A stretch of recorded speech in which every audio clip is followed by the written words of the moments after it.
गुजरात में बाढ़ से इस कदर हाहाकार मचा कि घर से लेकर सड़क तक सब सैलाब बन गए। यहाँ तक कि बाढ़ के पानी में बहकर मगरमच्छ भी घरों की छत तक पहुँच गए, जिससे लोगों में खौफ पैदा हो गया। ये मंजर अभी तक लोगों की आंखों से दूर नहीं हुआ, लेकिन एक बार फिर खतरे की घंटी बज गई है।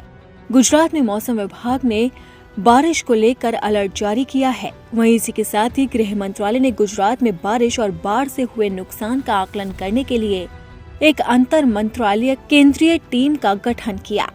राष्ट्रीय आपदा प्रबंधन संस्थान के कार्यकारी निदेशक के नेतृत्व में ये टीम जल्द ही गुजरात के बाढ़ प्रभावित जिलों का दौरा करेगी।